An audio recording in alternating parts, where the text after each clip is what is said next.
Halo sahabat UTSKK, selamat datang di Oksidasi, obrolan terkini seputar standar dan regulasi. Perkenalkan, saya Sari, pengawas farmasi dan makanan ahli muda. Episode kali ini, kami akan membahas tentang kosmetik isi ulang. Dan saya tidak sendiri, saya akan ditemani oleh Ibu Masruro. Beliau kita kenal atau panggilan akrab beliau adalah Ibu Imas atau Mbak Imas. Beliau adalah pengawas farmasi dan makanan ahli Madya. Kami berdua dari standarisasi kosmetik. Assalamualaikum Mbak Imas, apa kabar Mbak Imas? Waalaikumsalam Sari, Alhamdulillah baik. Sari sendiri gimana kabarnya? Alhamdulillah baik Mbak Imas. Ya, Mbak Imas sebagai pembuka diskusi hari ini nih. Jadi kan sebenarnya kita semua tahu ya bahwa di media sosial pun juga sudah sangat ramai bahwa pantai-pantai di Indonesia itu banyak sampah, padahal pantai-pantai kita kan kita tahu cantik-cantik ya Mbak Imas, cuman sayang sekali gitu banyak sampah plastik. Iya benar Sari. Tapi ya alhamdulillah ya masyarakat kita itu sudah mulai sadar akan pentingnya pengolahan sampah, khususnya sampah plastik yang susah terurai Sari. Iya ya Mbak, dan hebatnya lagi di bidang kosmetik pun para pelaku usaha juga memiliki inovatif.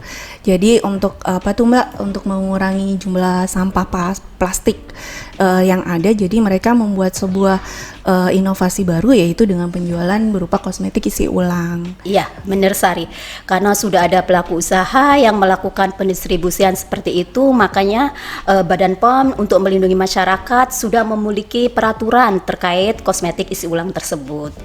Iya. Nah, standar OTSKK saya harap sudah tahu ya bahwa tahun ini memang BPOM sudah mengeluarkan peraturan terbaru, yaitu nomor 12 tahun 2023 tentang pengawasan pembuatan dan peredaran kosmetik.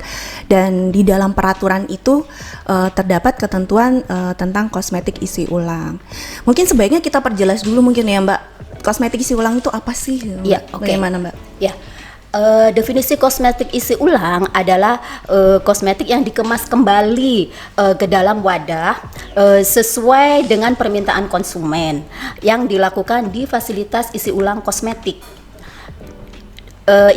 Ilustrasinya seperti ini ya Sari ya. Sari pergi ke suatu fasilitas isi ulang kosmetik dengan merek tertentu misalnya. Nah, Sari akan membawa wadah kosong tersebut sesuai dengan kosmetik yang akan Sari isi ulang tersebut. Nah, definisi dari fasilitas isi ulang kosmetik ini adalah sarana yang digunakan oleh pemilik nomor notifikasi atau pelaku usaha di bidang kosmetik yang bekerjasama dengan pemilik nomor notifikasi untuk melakukan kegiatan penjualan kosmetik isi ulang. Seperti itu. Jadi untuk fasilitas isi ulang ini sendiri mereka nggak boleh sembarangan ya Mbak Imas ya. Jadi ada syarat-syarat mungkin yang harus dipenuhi, karena kita tahu bahwa di dalam toko itu atau fasilitas isi ulang itu mereka ada proses pengisian ulang atau biasa kita sebut dengan filling, dan juga kita tahu bahwa filling itu adalah bagian dari proses pembuatan. Dan selain filling, kalau biasanya pabrik hanya dari sampai filling ya Mbak Imas, tapi ini karena toko dia juga melakukan filling, dia juga melakukan peredaran. Nah, BPOM khususnya kami pasti akan melakukan pengawasan terhadap fasilitas ini karena adanya dua proses tadi ya Mbak, yaitu pembuatan dan pendistribusian. Benar begitu nggak Mbak? Iya benar sekali Sari. Karena aktivitas dari pembuatan dan pendistribusian tersebut, maka pemilik nomor notifikasi atau pemilik fasilitas isi ulang kosmetik itu harus sesuai dengan peraturan Badan POM nomor 12 tahun 2023 tentang pengawasan pembuatan dan peredaran kosmetik, yaitu harus memenuhi ketentuan. Sini misalnya satu, dia harus menerapkan sanitasi hygiene. Jadi jangan sampai wadahnya itu kotor ya, yang diisi ulang itu, yang akan dilakukan isi ulang tersebut. Nah, pegawai atau petugas yang melakukan isi ulang pun itu wajib memastikan bahwa wadah yang akan diisi ulang yang dibawa konsumen itu harus dibersihkan dengan baik. Dan yang kedua, ini fasilitas isi ulang ini juga harus memiliki dokumen teknis. Dokumen teknis itu seperti misalnya prosedur tertulis atau catatan-catatan terkait pemeriksaan kesehatan personel atau petugas yang melakukan isi ulang. Terus bisa berupa dokumen terkait penjualan, dokumen pemakaian, pembersihan, dan pemeliharaan peralatan gitu ya. Terus atau terkait pembersihan wadah atau terkait pengadaan daripada kosmetik isi ulang tersebut, serta catatan mengenai persediaan atau stok atau kartu stok ya. Dan yang ketiga itu harus ada tempat penyimpanan atau gudang yang memadai sesuai dengan kondisi dari kosmetik isi ulang tersebut. Jangan sampai tempat penyimpanannya itu tidak bisa menjaga stabilitas dari kosmetik isi ulang tersebut. Jadi misalkan kalau produk kita dia tidak tahan matahari atau dia bisa teroksidasi dengan mudah akibat sinar matahari, jadi pelaku usaha juga harus menyediakan sarana penyimpanan yang dia bisa melindungi produk dengan baik gitu ya Mbak Imas ya. Iya. Oke, jadi intinya kami harapkan bahwa pelaku usaha yang melakukan penjualan kosmetik isi ulang tuh harus baca dahulu peraturan BPOM nomor 12 tahun 2023. Jadi terpikirkan nih Mbak Imas karena kata-kata kosmetik isi ulang ya. Sebenarnya parfum isi ulang atau share in jar nih yang lagi rame ini itu masuk kategori ini apa enggak ya Mbak kira-kira?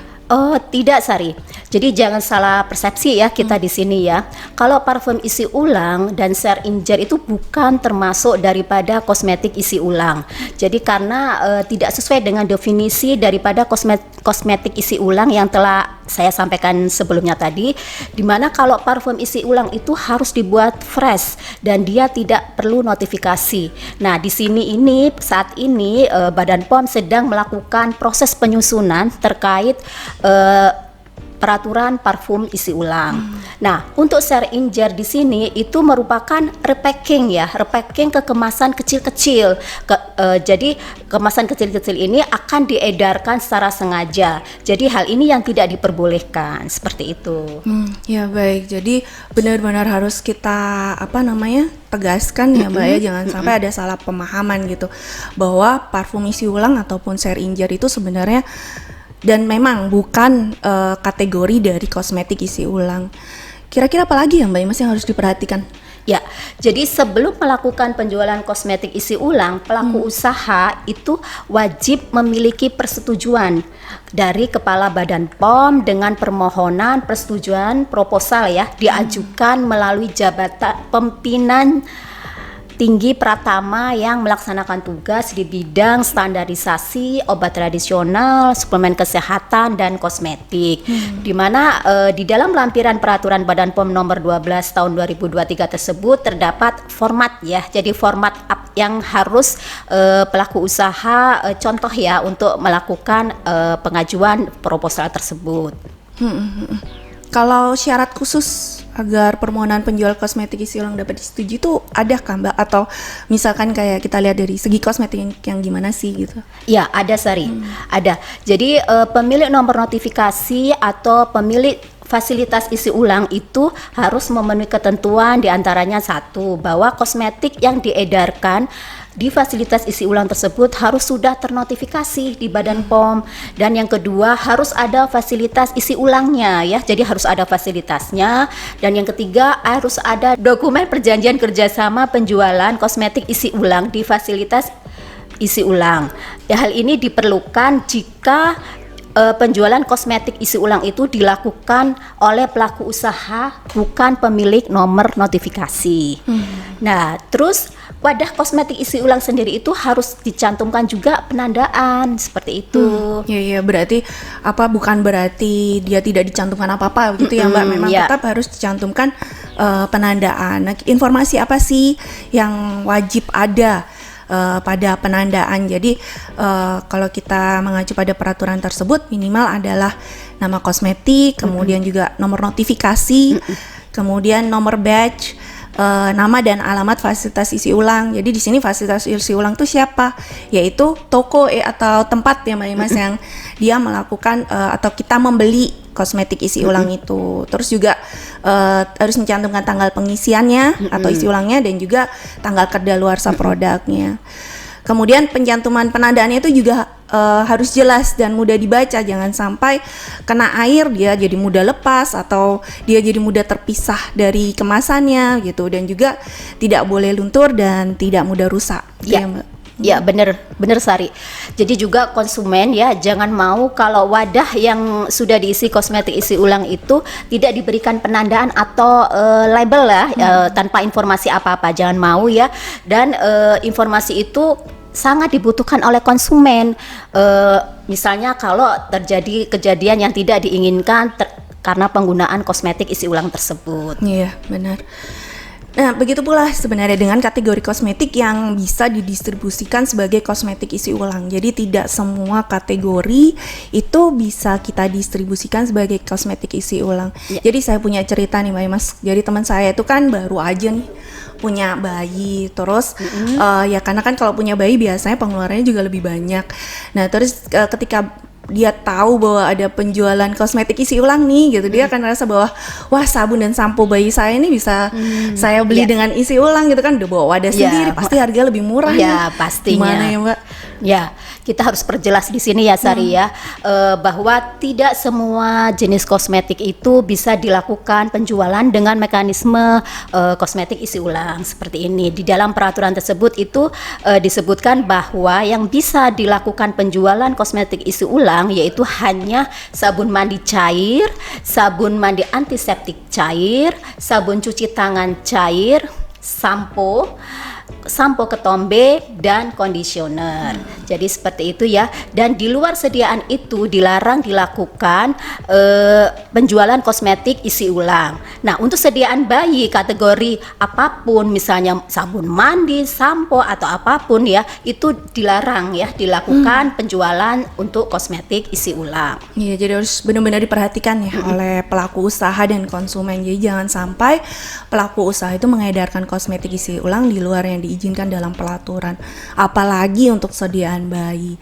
Misalkan nih para konsumen, teman-teman atau sahabat-sahabat OTSKK menemukan ada penjualan kosmetik bayi yang didistribusikan sebagai kosmetik isi ulang, itu kami harapkan untuk bisa segera melaporkan ke Badan POM, jadi melalui kontak pengaduan kami ya, misalkan salah satunya adalah Halo BPOM gitu ya Mbak Mas, di nomor 15000533. Nah, bila ada ketidaksesuaian dengan peraturan, jadi kalau teman-teman ngelaporin pasti kami akan coba menganalisa dan tindak lanjut nih. Kalau ada ketidaksesuaian dengan peraturan, pemilik nomor notifikasi lah yang dapat dikenai sanksi. Tapi bukan berarti pemilik fasilitas isi ulang kosmetik itu bisa lepas tangan gitu aja dan mereka akhirnya bebas tidak mengikuti ketentuan peraturan. Tidak begitu ya. Jadi masing-masing memiliki tanggung jawabnya. Jadi seperti pemilik nomor notifikasi, dia wajib bertanggung jawab terhadap kosmetik yang dibuat, diimpor dan atau diedarkan gitu ya Mbak. Kemudian pemilik fasilitas isi ulang, dia wajib bertanggung jawab terhadap kosmetik yang didistribusikan di fasilitasnya gitu ya Mbak. Ya, betul Sari. Betul banget. Jadi antara pemilik nomor notifikasi maupun pelaku usaha yang melakukan pendistribusian kosmetik isi ulang itu harus sama-sama bertanggung jawab dan menjamin kosmetik yang didistribusikan tersebut itu sudah ternotifikasi, itu ya, satu. Yang kedua, kosmetik yang dilakukan isi ulang tersebut harus belum mempunyai masa kadaluarsa atau belum expire ya. Yang ketiga, bahwa kosmetik tersebut harus disimpan secara baik ya. Kosmetik yang diedarkan sebagai kosmetik isi ulang ini harus disimpan dalam kemasan yang aslinya. Jadi kemasan asli yang sesuai dengan nomor notifikasi, neto nomor notifikasi di fasilitas isi ulang ya. Iya, baik. Jadi Mbak Ima mungkin udah banyak yang kerangkum ya di diskusi kita kali ini. Jadi sebagai kesimpulannya, saya coba nyimpulin bahwa pemilik nomor notifikasi dan pemilik fasilitas isi ulang itu wajib bertanggung jawab terhadap produk dan peredarannya.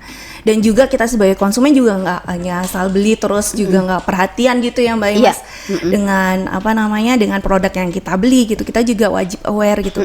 Jadi kita juga harus memperhatikan apakah kosmetik yang kita beli itu memiliki nomor notifikasi. Taunya dari mana gitu ya Mbak ya. Kita bisa juga ngecek dari mobile BPOM gitu, betul. Atau kita bisa ngecek di websitenya BPOM gitu. Pokoknya harus memastikan bahwa kosmetik yang sahabat OTSKK beli itu harus punya nomor notifikasi. Terus juga pastiin bahwa setelah beli kosmetik kita tuh punya penandaan gitu, nggak kosong-kosong gitu aja gitu, bahwa informasi-informasi yang tadi udah kita cantumkan, kita sampaikan itu juga harus tercantum gitu ya Mbak Imas ya.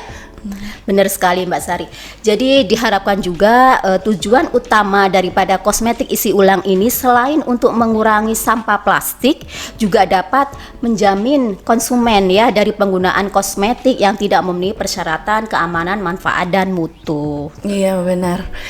Baik sahabat OTSKK, sebenarnya seru banget ya pembicaraan diskusi kita kali ini, tapi karena keterbatasan waktu nih Mbak Imas, jadi kami berdua harus mengakhiri podcast oksidasi kali ini.